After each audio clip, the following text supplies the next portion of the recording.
Así que voy a hacer un repaso breve de lo que estudiamos anoche. ¿Qué profecía estudiamos anoche para los que estuvieron? La profecía de Daniel, el capítulo 7.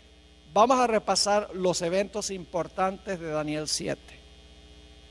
En primer lugar tenemos un león. ¿Qué representa el león? Babilonia. Es decir, la cadena profética comienza con el reino que existe en los días de Daniel. Comienza con Babilonia. Luego entonces tenemos un oso. ¿Qué representa el oso?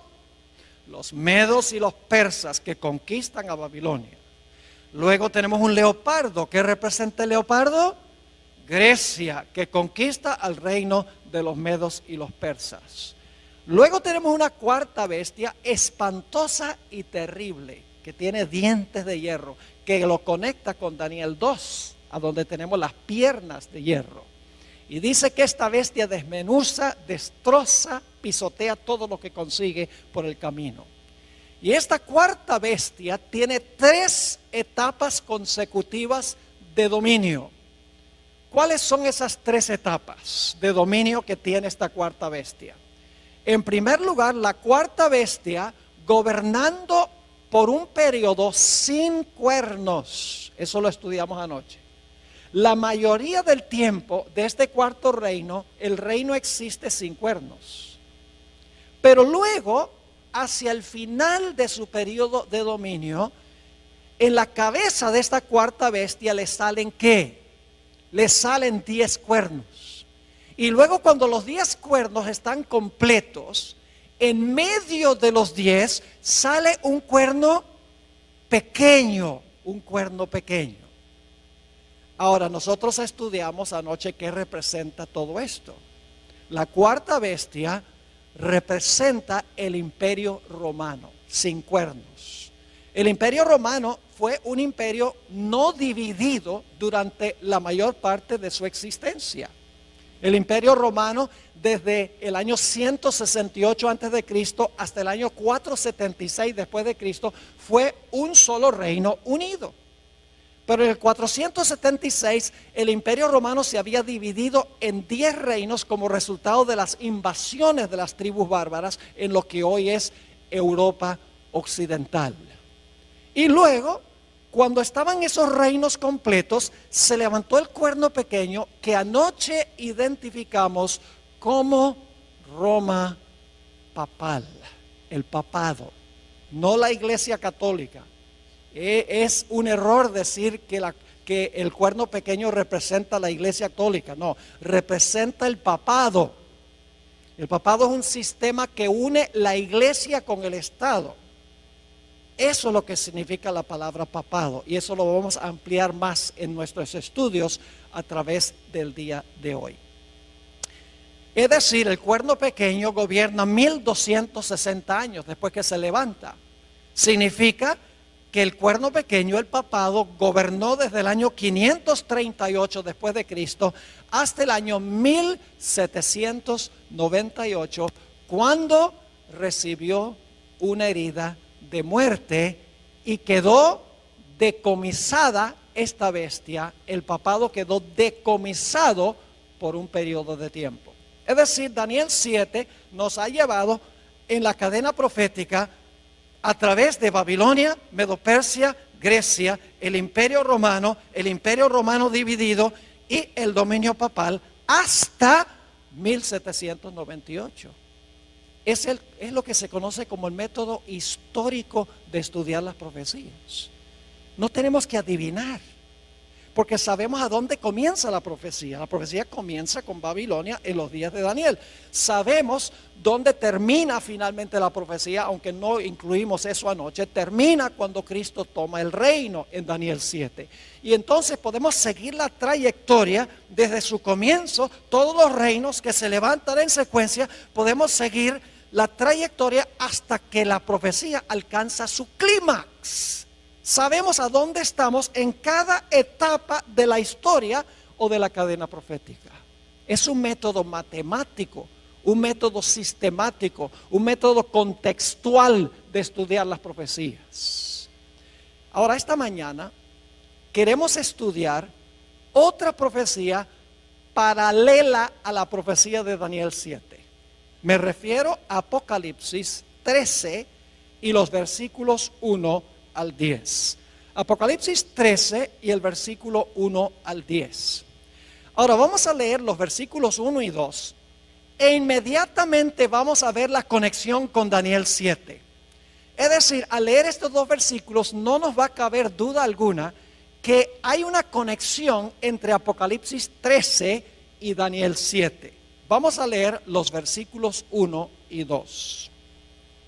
Dice aquí Juan: me paré sobre la arena del mar y vi subir del mar una bestia que tenía 7 cabezas y 10 cuernos, y en sus cuernos 10 diademas, y sobre sus cabezas un nombre blasfemo.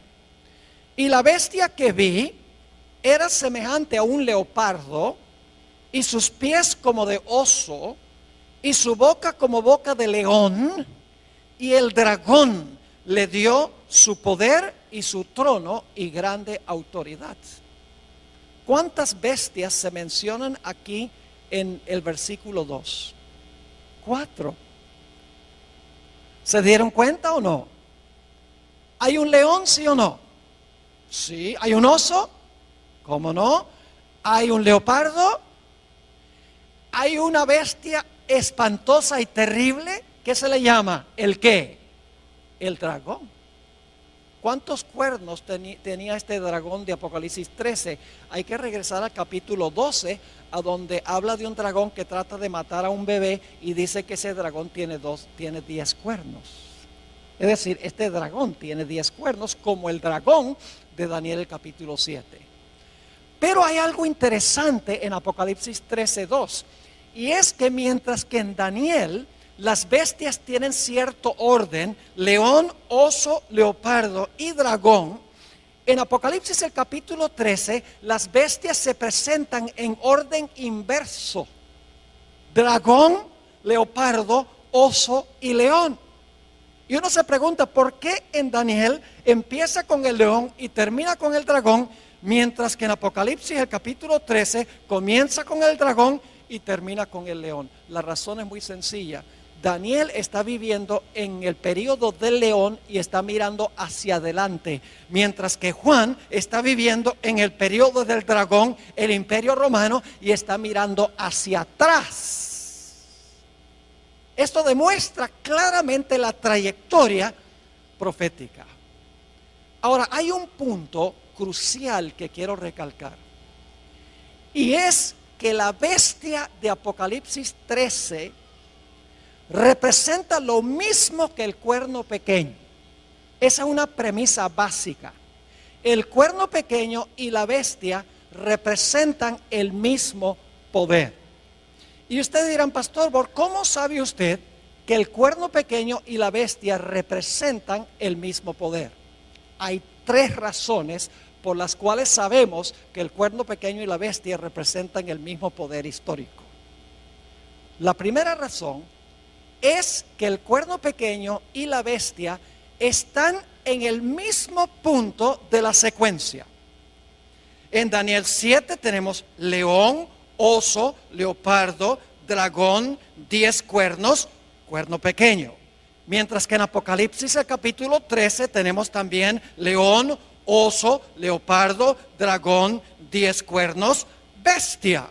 Es decir, la bestia se encuentra en la misma secuencia, en el mismo lugar en la secuencia que el cuerno pequeño. Así que como se encuentra en el mismo lugar en la secuencia o en la cadena profética, sabemos que el cuerno pequeño y la bestia representan el mismo poder. Es decir, en primer lugar sabemos que la bestia y el cuerno pequeño son el mismo poder porque están en el mismo lugar en la cadena profética. Hay una segunda razón. La segunda razón es que el cuerno pequeño y la bestia desempeñan las mismas actividades, tienen las mismas características. Ustedes recuerdan que el cuerno pequeño dice que persiguió a los santos del Altísimo. Dice también que el cuerno pequeño habló blasfemias contra el Altísimo y pensó que podía cambiar ¿qué? La ley de Dios. Ahora en Apocalipsis 13, si van conmigo, Apocalipsis 13 y el versículo 7, fíjense lo que se dice de la bestia. Dice, y se le permitió hacer guerra contra los santos y ¿qué? Y vencerlos. ¿La bestia hizo lo mismo que el cuerno pequeño, sí o no? ¿Persiguieron ambos a los santos? Claro que sí. Ahora noten Apocalipsis 13 y el versículo 5, la primera parte. Dice, también se le dio boca que hablaba grandes cosas y blasfemias. ¿La bestia hablaba blasfemias, sí o no? ¿El cuerno pequeño habló blasfemias? Claro que sí. Es decir, que el cuerno pequeño y la bestia desempeñan las mismas acciones. Ahora ustedes dicen, ¿dónde está en Apocalipsis 13 el cambio de la ley? Aparentemente no aparece en Apocalipsis 13, pero sí aparece. En Daniel 7 dice que el cuerno pequeño pensó que podía cambiar la ley. Y nosotros sabemos que ese cambio en la ley primordialmente fue el cambio del día de reposo del sábado al domingo. Ahora yo pregunto, en Apocalipsis 13, ¿qué va a imponer la bestia que se levanta de la tierra? Va a imponer la marca de la primera bestia. La marca de la bestia es el cambio que hizo la bestia ¿en qué? En la ley de Dios. Es decir, al final de la historia, los Estados Unidos, vamos a encontrar, va a imponer la marca, va a imponer el cambio en la ley que hizo el cuerno pequeño durante los 1260 años. En segundo lugar, la razón por la cual sabemos que el cuerno pequeño y la bestia representan el mismo poder es porque desempeñan las mismas acciones.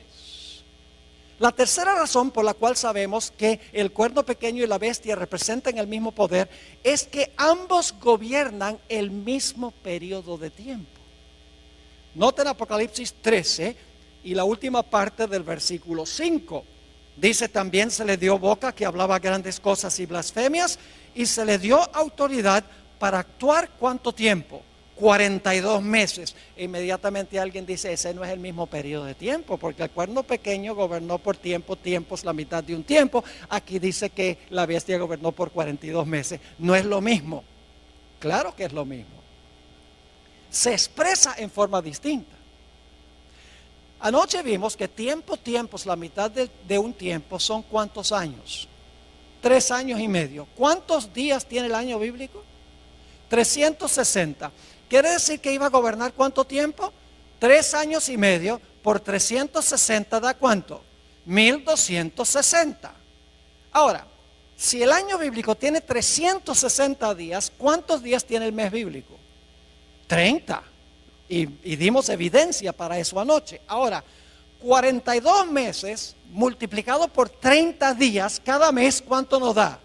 1260 días. Y por si acaso todavía no lo creen, en Apocalipsis 12 claramente dice que la mujer tuvo que huir al desierto porque estaba siendo perseguida y tuvo que huir por 1260 días. 3 formas de comprobar lo mismo. Tiempo es la mitad de un tiempo, 42 meses y 1260 días. Y días representan ¿qué? Años en las profecías. Así que sabemos por 3 razones que el cuerno pequeño y la bestia son lo mismo. Número 1, están en el mismo lugar en la secuencia o en la cadena profética. Número 2, desempeñan las mismas actividades y tienen las mismas características. Número 3, gobiernan durante el mismo periodo de tiempo. Y ustedes dicen, pastor, ¿por qué está enfatizando tanto que el cuerno pequeño y la bestia son lo mismo? Porque Apocalipsis 13 agrega detalles en cuanto al futuro del cuerno pequeño que no están en Daniel 7. Apocalipsis 13 expande lo que está en Daniel 7.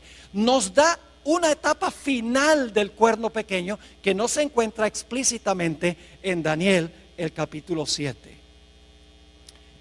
El dominio del cuerno pequeño en su primera etapa terminó en el año 1798.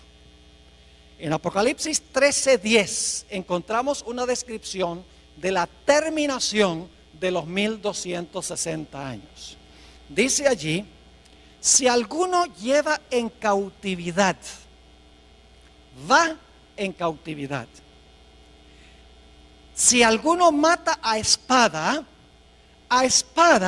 debe ser muerto.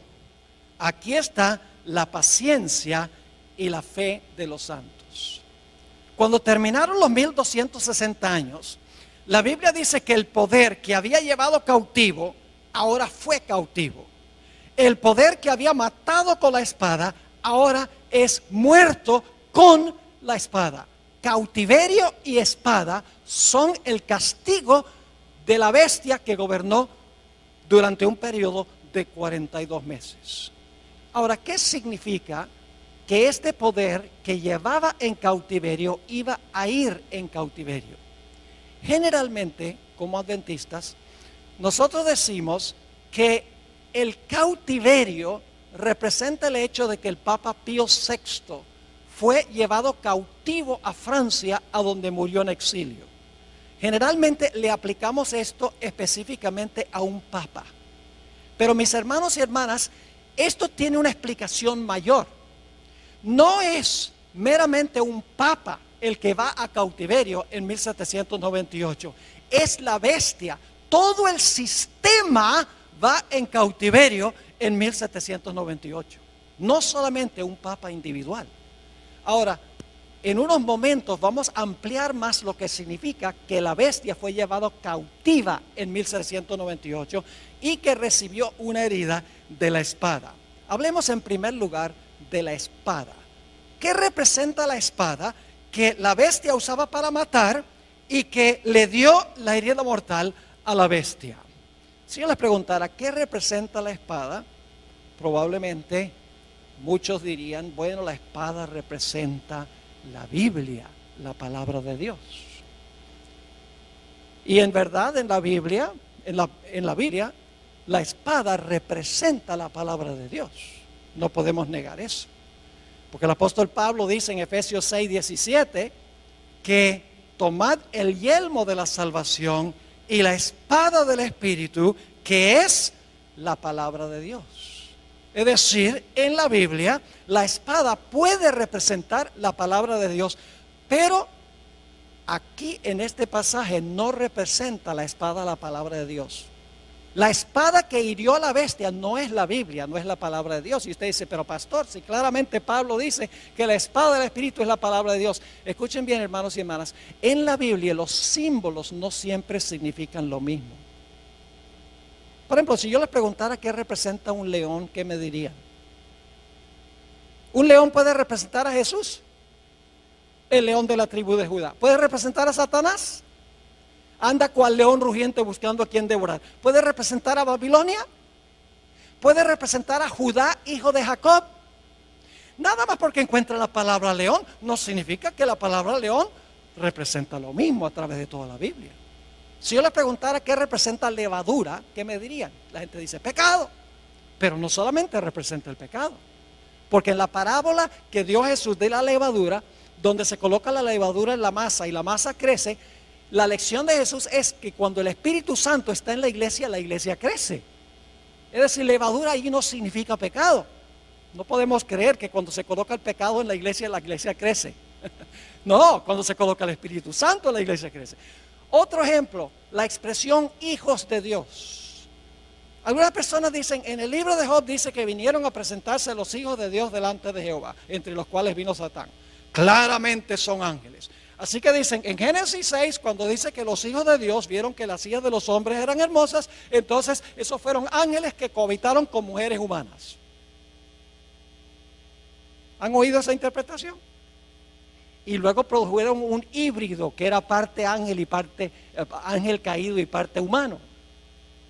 Pero lo que están haciendo es cometiendo el error de decir que la expresión hijo de Dios significa lo mismo en todos los contextos. Yo pregunto, la expresión hijo de Dios puede significar otra cosa en otros contextos. Nosotros somos hijos de Dios. Mirad cuál amor nos ha dado el Padre, que seamos llamados hijos de Dios. Entonces todos somos angelitos. No, la expresión hijos de Dios varía de acuerdo al contexto en el cual se encuentra. Así que cuando aquí dice que la espada hirió a la bestia, nada más porque Pablo dice que la espada del Espíritu es la palabra de Dios, no significa que aquí la espada representa la Biblia o la palabra de Dios. Aquí la espada no puede representar la palabra de Dios. Y usted dice, ¿por qué no? Escuchen bien. Dice que la bestia usaba la espada para matar. Yo pregunto, ¿el papado usaba la Biblia para matar a la gente? ¿El papado usaba la Biblia para matar a la gente? No. Así que podemos saber que esta espada que hirió a la bestia no puede ser la Biblia, porque dice que la espada que la bestia usaba para herir es la misma espada que le iba a dar la herida mortal. Entonces, claro, la clave es ¿qué representa entonces en Apocalipsis 13 la espada? La Biblia le da otra explicación a la espada. Romanos 13 y el versículo 1 al 4 habla de otra interpretación de lo que es la espada. Y esta interpretación se aplica a Apocalipsis 13. Dice allí en Romanos 13, 1 al 4, sométase toda persona a las autoridades superiores. ¿Quiénes son las autoridades superiores? El gobierno, muy bien, el poder civil. Porque no hay autoridad sino de parte de Dios. Y las que hay por Dios han sido establecidas. De modo que quien se opone a la autoridad, es decir, al poder civil, a lo establecido por Dios resiste. Y los que resisten acarrean condenación para sí mismos.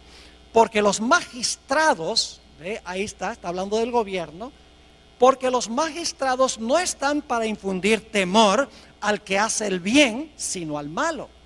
¿Quieres pues no temer la autoridad? ¿Quieres no tenerle miedo al gobierno, al poder civil? Haz lo bueno y tendrás alabanza de ella. Y ahora viene el versículo clave. Porque es servidor de Dios para tu bien. Pero si haces lo malo, teme, porque no en vano que lleva la espada, pues es servidor de Dios, vengador para castigar al que hace lo malo. ¿Quién tiene la espada? El poder civil tiene la espada. ¿Y cómo usa el poder civil la espada? Yo pregunto, si una persona le roba a otra persona, ¿el poder civil usa la espada para encarcelar a esa persona? ¿Cómo no? En algunos estados, como Texas, si un individuo es culpable de asesinato, el poder civil usa la espada para ejecutar el decreto de muerte contra esa persona. ¿Cómo no? La espada significa la capacidad que tiene el poder civil para castigar violaciones del Código Civil. Usa la espada para castigar a los que violan el Código Civil, que violan las leyes legítimas del gobierno. No es la Biblia, es la capacidad de castigar violaciones del Código Civil. Es decir, la espada la posee el poder civil. La iglesia tiene su espada. ¿Y cuál es la espada de la iglesia? La Biblia. ¿Y cómo usa la iglesia su espada? Cualquiera que no está de acuerdo, le cortan la cabeza. Estoy hablando sarcásticamente.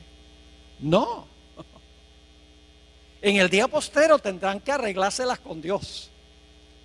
Pero la iglesia se le ha dado la espada, y la espada la usa predicando el evangelio. Yo estoy usando la espada ahora. Pero el poder civil también tiene su espada. Y la espada es la capacidad de castigar violaciones del Código Civil que disturbian el orden social o la paz de la sociedad, la propiedad, la vida, la reputación, etcétera. Así que en 1798 lo que sucedió fue que el poder civil de Francia, que antes le daba la espada a la iglesia, ahora le quitó de la mano la espada y con esa espada se le volcó en contra y le dio una herida mortal al papado. Es decir, la herida mortal es cuando se levantó el poder civil en contra del papado, porque antes el papado había usado el poder civil para castigar violaciones de la iglesia. Cualquiera que no estaba de acuerdo con lo que enseñaba la iglesia decía al poder civil: mira, toma tu espada y castiga a esa persona, échalo a la cárcel, o incinéralo, o ponlo en la cárcel, o tortúralo. eso es lo que hacía la iglesia, usaba la espada del poder civil para castigar violaciones religiosas. Pero en 1798 Francia le quitó la espada a la iglesia católica, a la iglesia romana, le dijo: ya no vas a usar más la espada para perseguir. Y la espada se le volcó en contra de el papado en 1798. También dice la profecía que el que llevaba en cautiverio iba a ir en cautiverio. El papado llevaba en cautiverio a toda la gente. Pero dice que este sistema iba a ir como, iba a ir cautivo. Ahora, ¿qué significa que iba a ir cautivo este sistema? Necesitamos regresar al tiempo cuando las tribus bárbaras estaban invadiendo al Imperio Romano. Cuando estas naciones bárbaras vinieron del norte del imperio y empezaron a parcelarse lo que hoy es el Imperio Romano, lo que había sido el imperio occidental, el imperio que quedaba en Europa, las naciones donde está en Europa hoy, esa región se convirtió en un caos. No había emperador, no había quien pusiera ley, quien pusiera orden. Y por lo tanto, las tribus bárbaras le pidieron al obispo de Roma, que su religión se había proliferado por todo el imperio para ese tiempo, le dijeron: ¿por qué no pones tú la ley y el orden aquí en el imperio? Porque todo está en caos. Y de esa manera el obispo de Roma, que hoy conocemos como Papa, no solamente comenzó a gobernar en cosas religiosas, no solamente era el líder de la iglesia, sino que también se convirtió en el líder civil. Ahora, antes de que el papado ascendiera al trono temporal, el papado estaba atado, es decir, la bestia estaba atada y no podía desempeñar sus acciones. Pero cuando se quitó la restricción del imperio y el papado pudo subir al trono temporal, el papado ahora quedó libre para perseguir y desempeñar las acciones que dice la profecía. Es decir, lo que significa que este poder estaba atado, significa que los poderes civiles están en función y por lo tanto, estando los poderes civiles en función, el papado no puede dominar en asuntos civiles. El quitar la restricción significa que ahora los poderes civiles le rinden su apoyo al papado para que el papado pueda desempeñar sus funciones. Quiero leerles un par de citas de un cardenal de la Iglesia Católica, Enrique Eduardo Manning, a donde él explica lo que acabo de describir. Dice lo siguiente: cuando las tribus bárbaras, y yo no sé si vamos a tener esto en la pantalla para que la gente pueda ver esta cita, tal vez no la vamos a tener, pero voy a leerlo de todas maneras. Dice que cuando las tribus bárbaras invadieron el imperio, escuchen bien, los pontífices se hallaron solos porque ya no había emperador. Como la única fuente del orden, la paz, la ley y la seguridad. Es decir, cuando los bárbaros invadieron, ahora como no había emperador, no había ley ni orden, dice que el único que podía mantener un poco el orden eran los obispos, es decir, el obispo de Roma, los que llamamos papas hoy, los pontífices. Y ahora escuchen cómo se describe esto. Y desde la hora de esta liberación providencial, ¿qué necesita usted hacer para liberar a alguna persona? La persona tiene que estar ¿qué? La persona tiene que estar cautiva, ¿verdad? Si se va a librar es porque está cautiva. Es decir, cuando el Papa asciende, dice esto, para establecer orden en el imperio, no solamente religioso, sino civil, dice, desde la hora de esta liberación providencial, cuando por intervención divina se le cayeron las cadenas de las manos al sucesor de Pedro. Es decir, cuando ahora el papado no solo gobierna en asuntos religiosos, sino en asuntos civiles, dice que se le caen las cadenas de las manos al sucesor de Pedro, porque antes estaba ¿qué? Encadenado.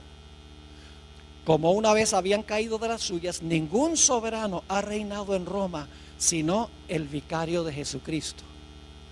En otra cita, Manning dice lo siguiente: el papado esperó hasta el momento propicio en que Dios rompiera sus ¿qué? ¿En qué condición estaba el papado antes de ascender al poder civil, de usar el poder civil? ¿Estaba qué? Atado. Dicho sea de paso, aquí tenemos que entender 2 Tesalonicenses 2, donde dice que había uno que detenía para que no se manifestara el hombre de pecado. ¿Lo han leído? ¿Qué era lo que detenía al papado para que no pudiera manifestarse? El poder civil de Roma. Mientras el poder civil de Roma estaba, el hombre de pecado estaba ¿qué? Atado. Cuando es quitado del medio el poder civil y ahora el papado gobierna, ahora es ¿qué? Librado. ¿Están entendiendo o no? Ahora dice, el papado esperó hasta el momento propicio en que Dios rompiera sus ataduras y lo librara de la sujeción a los poderes civiles. ¿De qué es la liberación del papado? Son librados de sujetarse ¿a qué? A los poderes civiles, colocándolo así sobre el trono como dueño de su propia soberanía temporal. En 1798 lo que sucedió fue que la espada del poder civil de Francia, donde antes Francia usaba la espada para defender a la iglesia, el gobierno francés dijo, le quitó la espada y dijo, ya no te vamos a prestar la espada. La espada se levantó en contra del papado, le dio la herida mortal.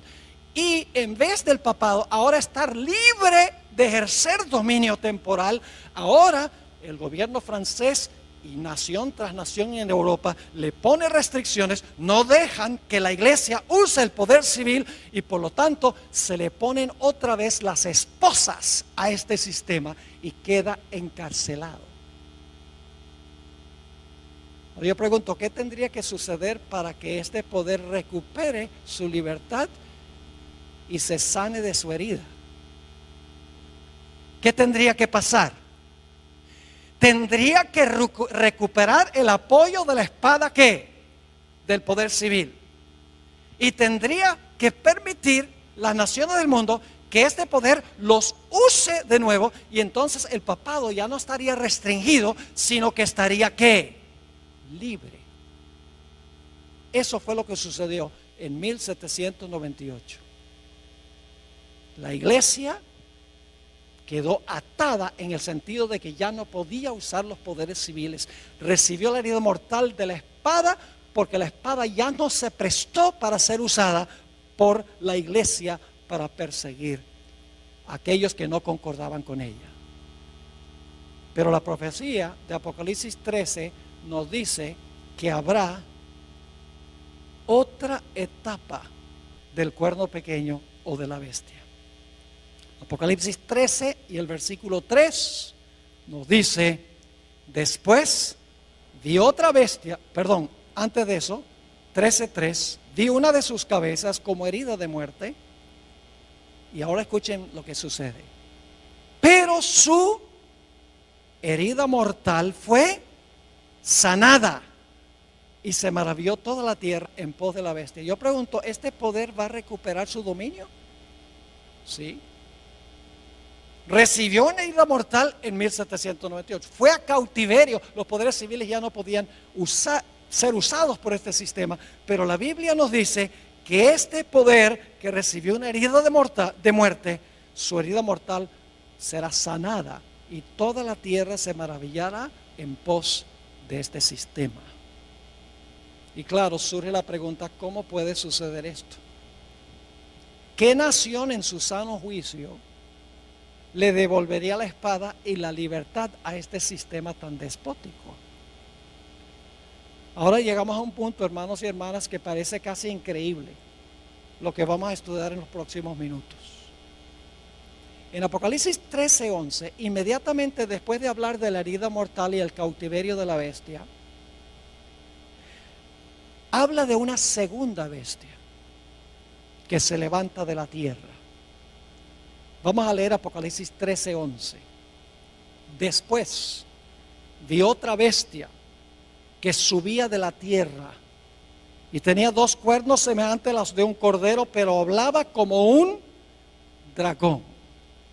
Ahora, ¿qué representa esta segunda bestia de Apocalipsis 13? Les voy a dar las características rapidito. En primer lugar, tiene que levantarse alrededor del año 1798.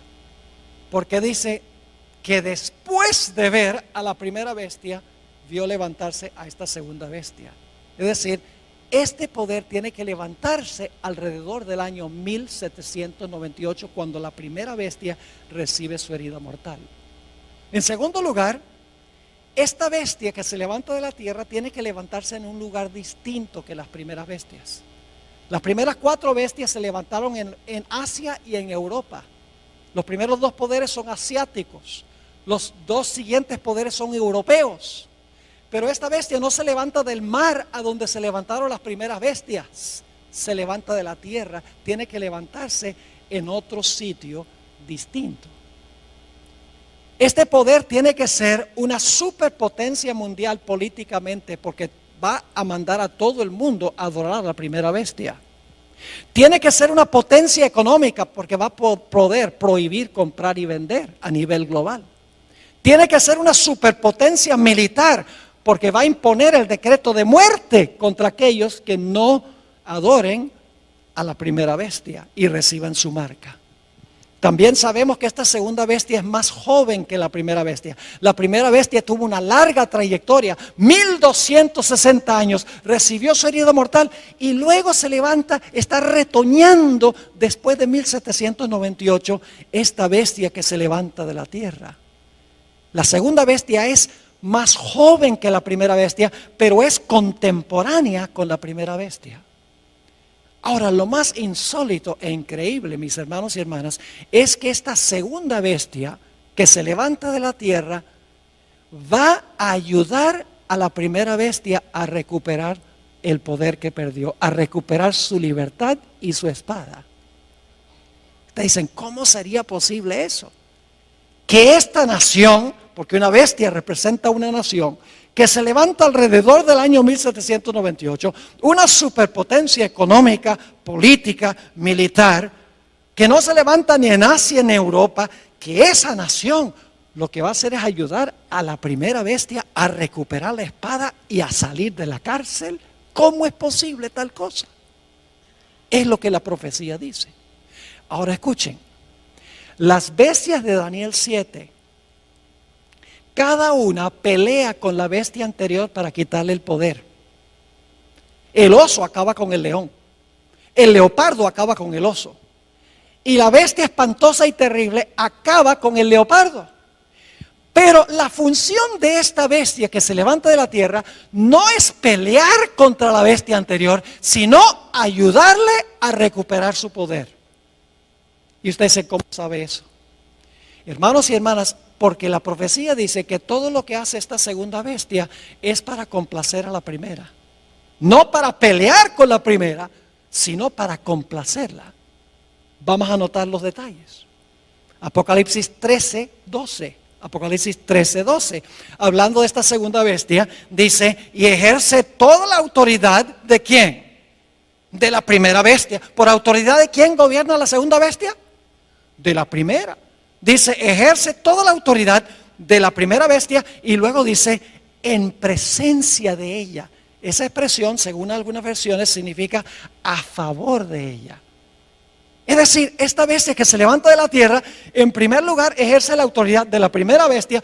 Todo lo que hace es con el fin de favorecer a la primera bestia. Y luego sigue diciendo, y hace que la tierra y los moradores de ella adoren a la primera bestia.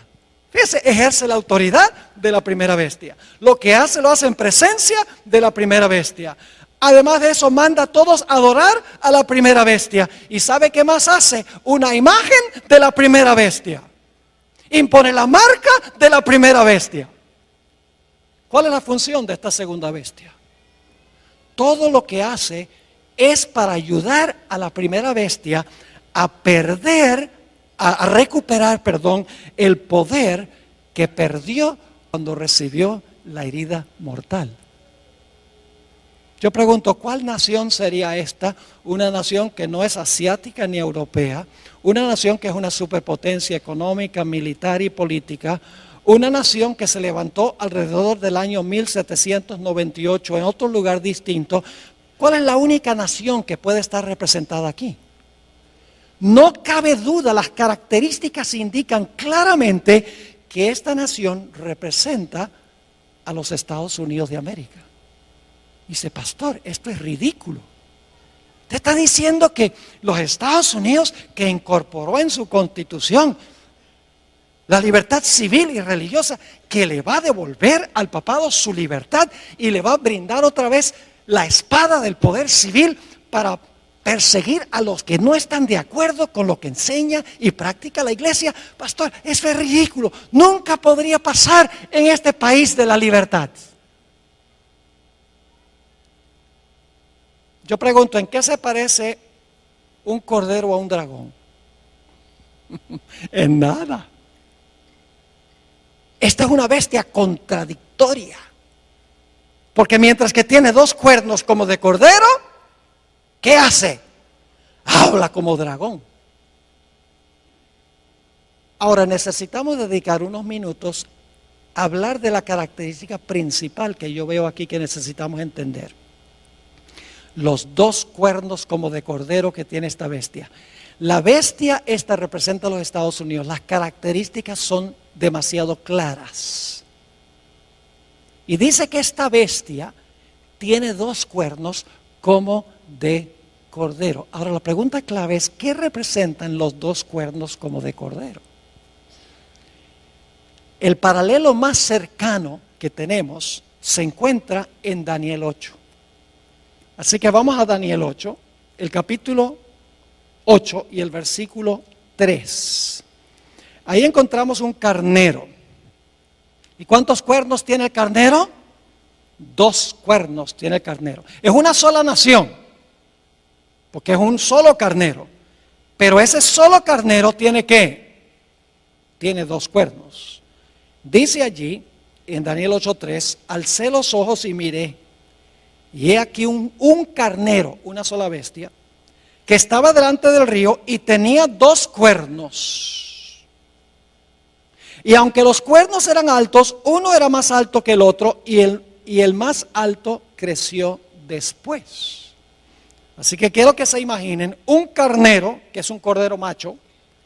El carnero tiene dos cuernos, una nación con dos cuernos. Ahora la pregunta clave es, ¿qué representan los dos cuernos? Los dos cuernos representan dos reinos en esa misma nación. Noten el versículo 20. El versículo 20 tiene la explicación. Dice, en cuanto al carnero que viste, que tenía dos cuernos, estos son los reyes ¿de qué? De Media y de Persia.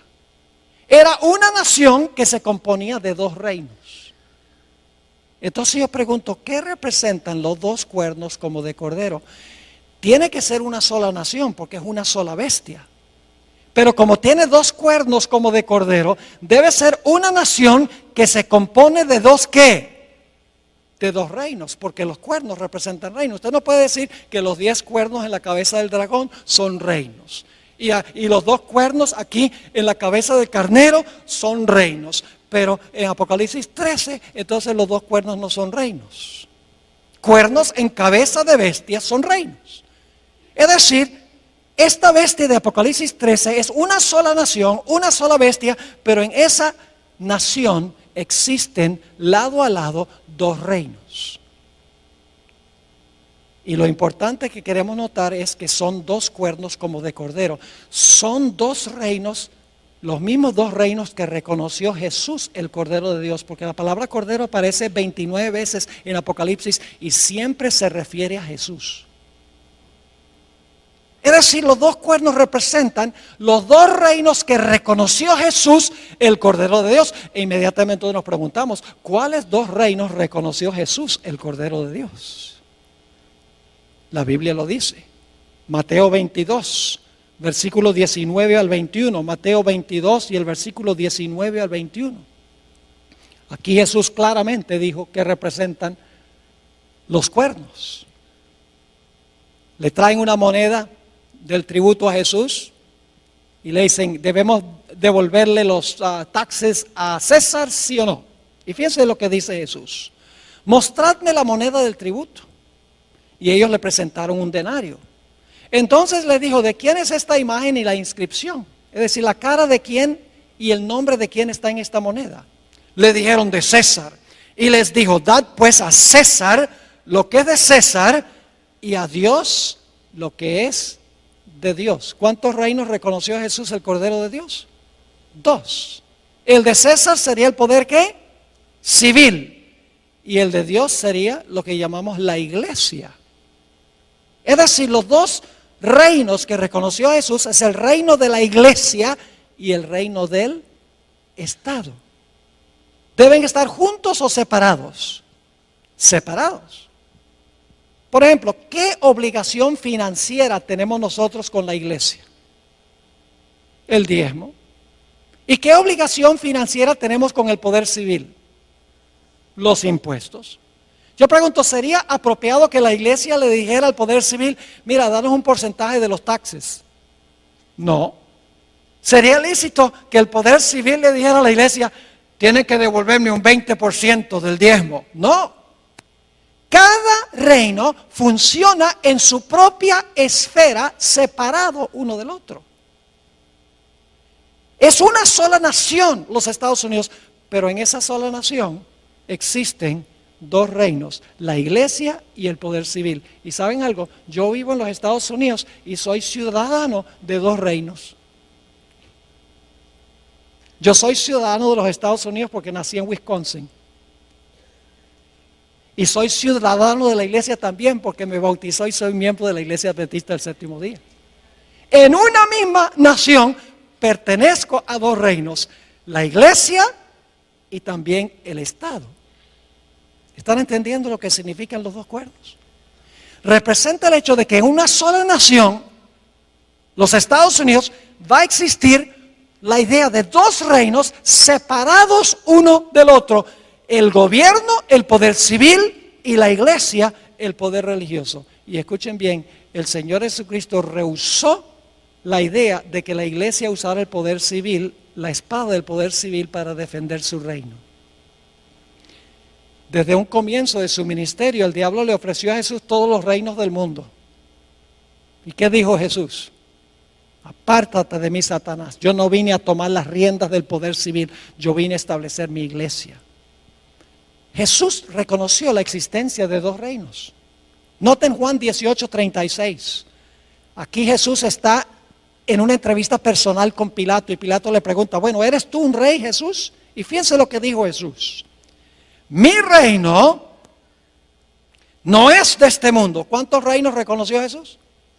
2. El de él y ¿cuál? El del mundo. Mi reino no es de este mundo. Si mi reino fuera de este mundo, mis servidores pelearían, usaría la espada, en otras palabras, para que yo no fuera entregado a los judíos, pero mi reino no es de aquí. Pero ¿saben lo que querían los judíos? Los judíos constantemente querían que Jesús se apropiara del poder civil, del poder del gobierno, que usara la espada para imponer su religión. Jesús dijo, yo no vine a eso. Yo vine a establecer un reino, mi iglesia. La hermana White dice que Jesús se mantuvo separado de la administración del gobierno civil de Roma. Nunca vemos a Jesús apelando a Roma para defender su reino. Jamás.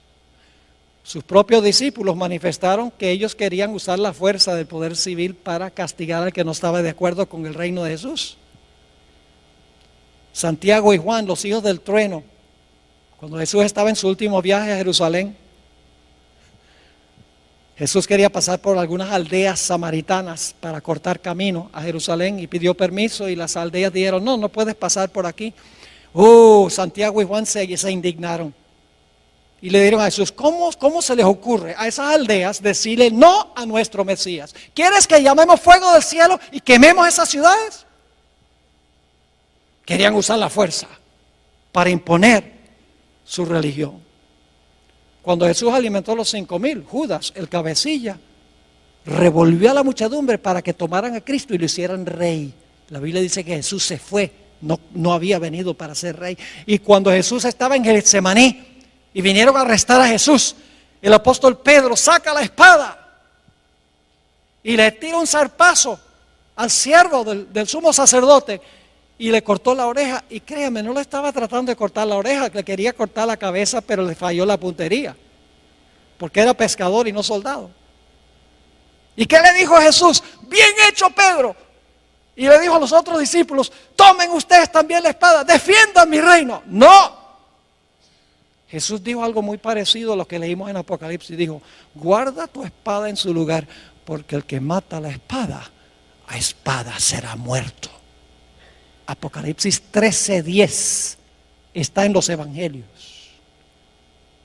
El Señor Jesucristo no vino a este mundo para establecer su reino usando la espada del poder civil.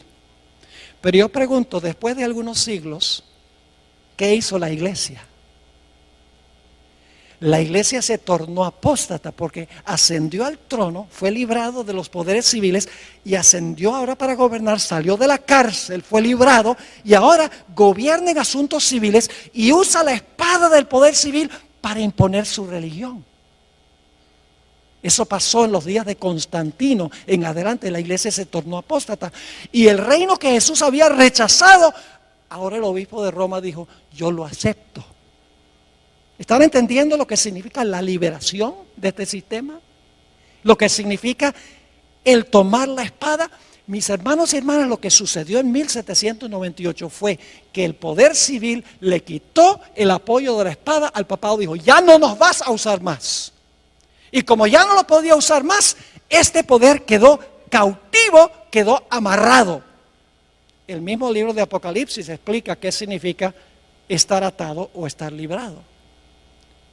Permítame mencionar brevemente eso y luego terminamos. Yo pregunto, ¿el diablo hoy en día está suelto causando desastres? ¿Por qué puede Satanás hoy en día causar tantos desastres? Porque él tiene gente que lo apoya, ¿sí o no?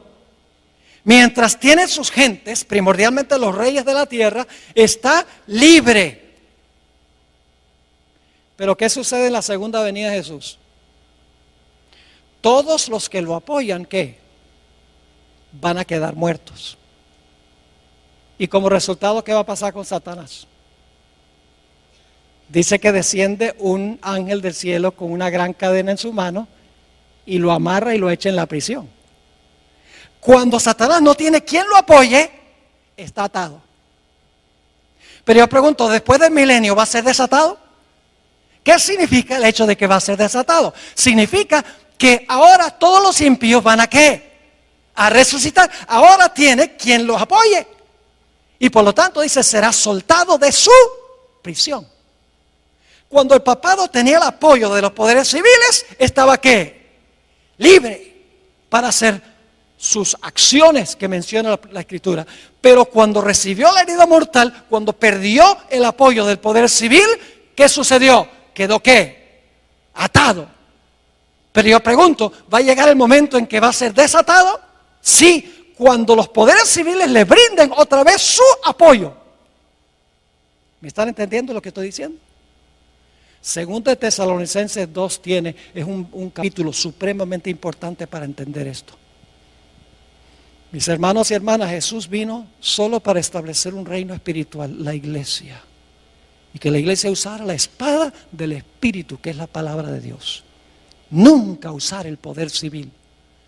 Pero la Biblia dice que este poder, el papado, que imperó por 1260 años, su herida mortal se va a sanar. Y no solo Europa, sino todo el mundo se va a maravillar en pos de este sistema.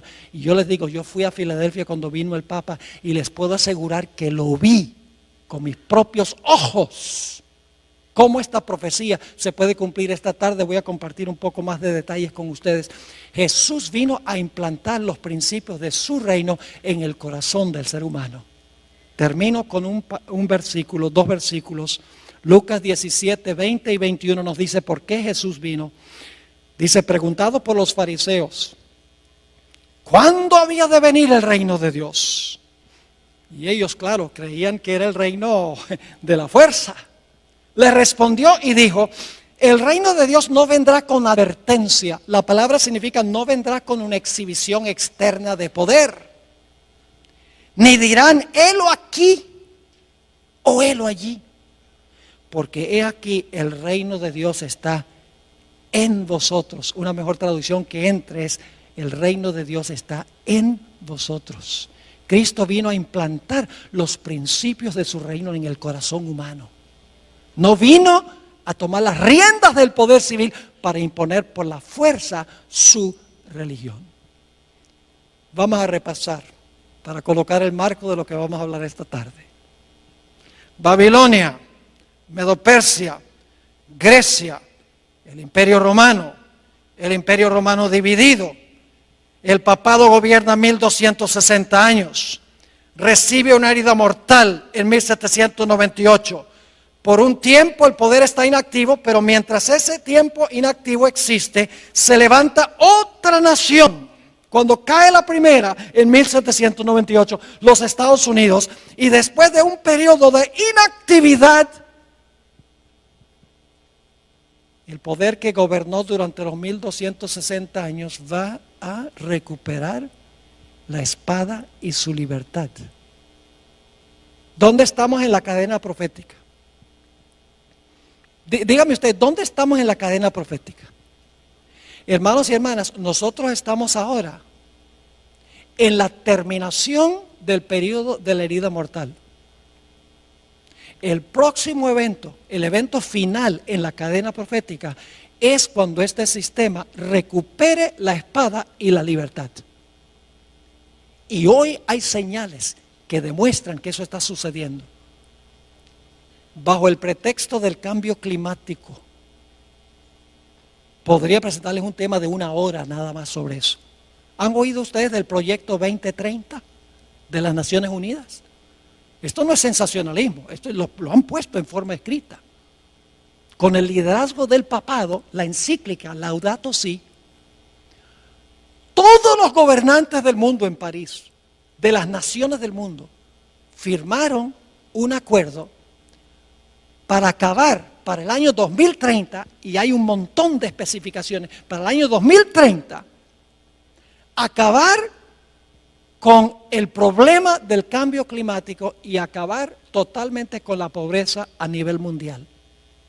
Y el que está detrás de eso es el Papa Francisco I.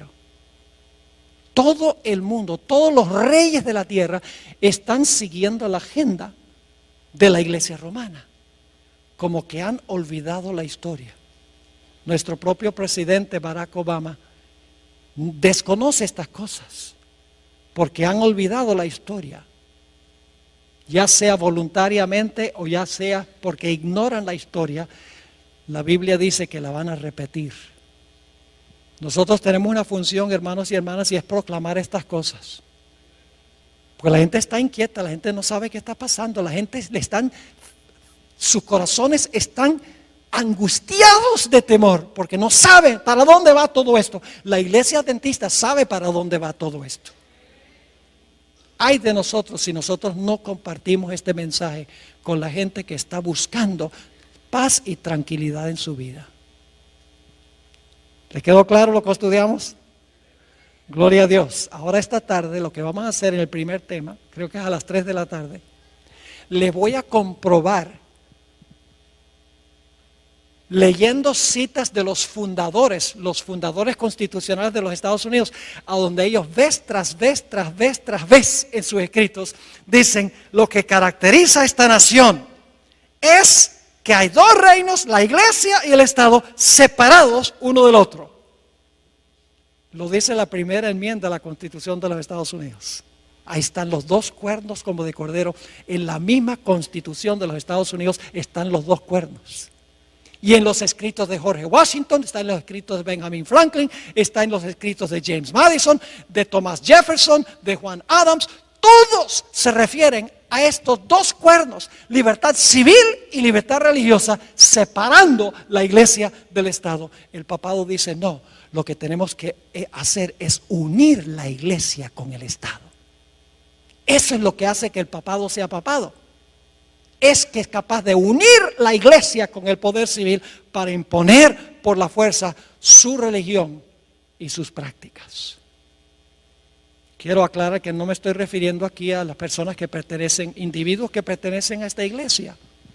Yo creo que usted ama a Jesús, le sirve lo mejor que puede de acuerdo al conocimiento que tiene. Esto no es un ataque contra personas que están dentro de este sistema. Que la gente desconoce esto. Pero Dios llama a esa gente a salir de ese sistema una vez que conocen la verdad. Oremos. Padre Celestial, gracias te damos por la claridad de la cadena profética.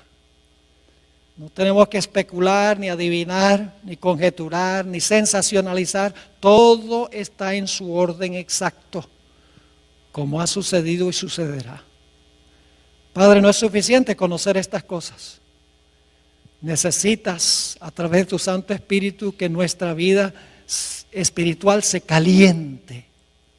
Que sintamos este celo por proclamarle al mundo estas grandes verdades. Para que puedan tener una relación más estrecha contigo y puedan formar un carácter a prueba de fuego. Gracias te damos, Señor, por el privilegio de estar en este lugar tan cómodo. Pronto este privilegio terminará. Ayúdanos, Señor, en estos tiempos de relativa prosperidad a aprovechar los privilegios que tú nos concedes y a cumplir nuestra responsabilidad. Gracias, Padre, por habernos acompañado y por acompañarnos esta tarde. Te lo pedimos en el precioso nombre de nuestro Señor y Salvador Jesús. Amén. Amén.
Sau cơn mưa đêm em đã làm gì giờ? Khói thuốc lăn lần nhì giờ. Anh chỉ muốn một đêm này không ngày ai ôm anh gì. Yeah, yeah, em muốn là quên mà sao mà em đã còn đi nhưng mà 30.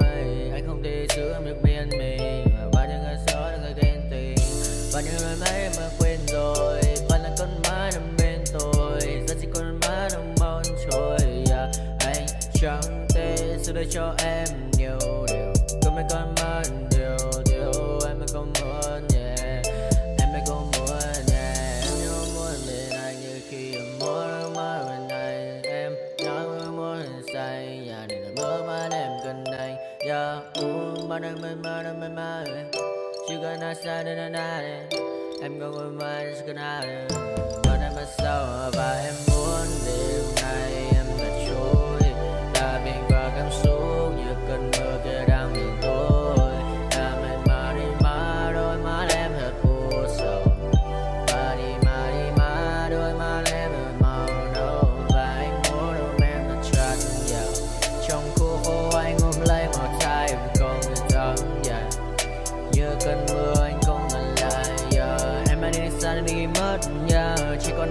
mà đêm cơn nỗi buồn như anh, không ngờ như em ta không rời nhau xa rồi.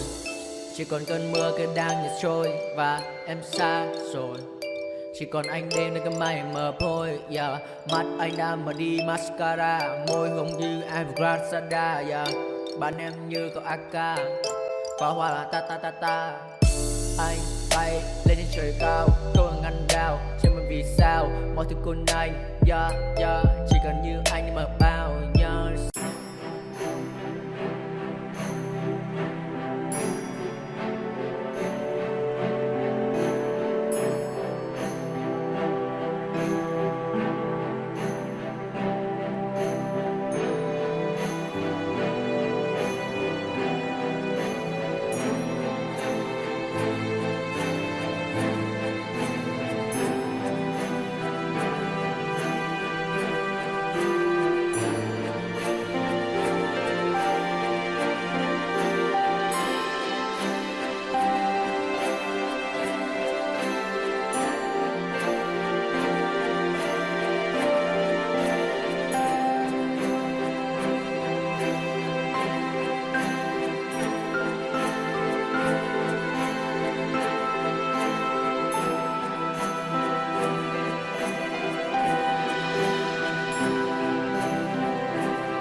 yeah.